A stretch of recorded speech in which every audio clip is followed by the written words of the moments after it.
আমার স্ত্রীকে আমি ভালোবেসেই বিয়ে করেছিলাম, কিন্তু যখন পরিপাটি প্রেমিকাটা অগোছালো স্ত্রী হয়ে গেল, তখন কেন জানি আমার আর ওকে ভালো লাগতো না। মেয়েটা অল্পতেই খুশি হয়ে যেত। আমার মনে আছে, যখন ওর সাথে আমার বিয়ে হয়, তখন আমার মাস শেষে বেতন ছিল 15,000। এই টাকায় ও কত হ্যাপি ছিল তা আমি কাউকে বোঝাতে পারবো না। আমি থেকে শুরু করে আমার পরিবারের প্রতিটা মানুষের খেয়ালও রাখতো, আর দিন শেষে চাইতো একটু ভালোবাসা, যেটা আমি সময়ের সাথে সাথে দেয়া কমিয়ে দিলাম। আস্তে আস্তে আমার পজিশন ভালো হতে লাগলো, আমার চিন্তাধারা হলো উন্নত, কিন্তু সংসারের চাপে পড়ে ঠিক আগের মতোই রয়ে গেল। আমার 15,000 বেতন 30,000-এ গিয়ে ঠেকল। ঘর পরিবর্তন হলো, আমি পরিবর্তন হলাম, শুধু পরিবর্তন হলো না কবিতা। হ্যাঁ, আমার স্ত্রী নিজেকে পরিবর্তন করলো না। টাকার নেশা আমাকে গ্রাস করে দিল আস্তে আস্তে।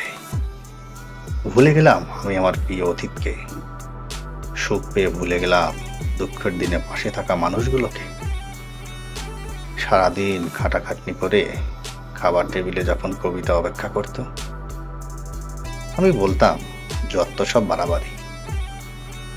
বৃষ্টি হলে আমার দুহাত ধরে যখন বলতো, চলো না একটু দুজনে বৃষ্টি বিলাস করি, আমি তখন বলতাম, বয়স তো কম হলো না, এখন এসব পাগলামি ছাড়ো।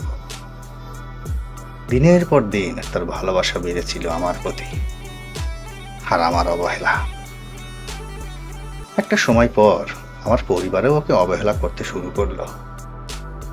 যার হাতের রান্না সবাই তৃপ্তি নিয়ে খেত, এখন নাকি তার রান্না ভালো হয় না।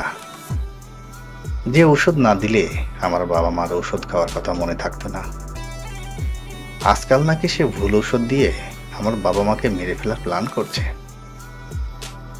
একটা সময় আমাদের বাড়িতে থাকার মতো কোনো সম্বল খুঁজে পেল না কবিতা।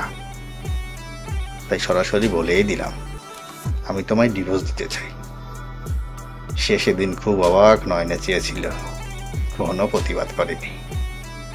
হয়তো সে বুঝতে পেরেছিল তার এই বাড়ির প্রয়োজন ফুরিয়েছে। তারপর সেই অনাকাঙ্ক্ষিত সময় এলো যখন কবিতার আমার ডিভোর্স হবে। সেদিনও সবটা কি সুন্দর করে মেনে নিয়েছিল, কোনো প্রতিবাদ করেনি। এমনকি খোরপোশের টাকাটাও দাবি করলো না। উকিল যখন বলল সে কেন টাকাটা নেবে না, ও তখন বলল, যে মানুষটাই আমার হয়নি তার টাকা দিয়ে আমি কি করব। ওর বাবা সেদিন আমায় একটা কথা বলেছিল, উপরওয়ালা দিয়ে ধন দেখে মন, কাইরা নিতে কতক্ষণ। কথাটার মানে সেদিন না বুঝলেও আজকে ঠিক বুঝতে পারি। 3 মাসের মাথায় মিথ্যা অপবাদে আমার চাকরি চলে যায়। বড় বোনটাকে মাঝে মাঝে তার শ্বশুর বাড়ির লোকেরা মেরে ধরে আমাদের বাড়িতে পাঠিয়ে দেয়। বাবা ভুল ঔষধের রিয়াকশনে হাত বিছানার সাথে মিশে আছে। মা প্রায় আজকাল তরকারিতে নুন হলুদ দিতে ভুলে যায়। আর আমি উন্নত মানের চাকরি থেকে ফুটপাতের ছোট্ট একটা ফুলের দোকান দিয়ে বসে আছি। আজ ওই কথাটার মানে বুঝলাম, দিয়ে ধন দেখে মন, কাইরা নিতে কতক্ষণ। লুকিয়ে খোঁজ নিয়েছিলাম কবিতার। শুনেছি অন্য জায়গায় তার বাবা বিয়ে দিয়েছে, স্বামী একজন ডাক্তার, খুব সুখী আছে। খুব ভালো ভাগ্য সেই মানুষটার যার সাথে কবিতার বিয়ে হয়েছে। গেছে মাসে নাকি তাদের একটা মেয়েও হয়েছে।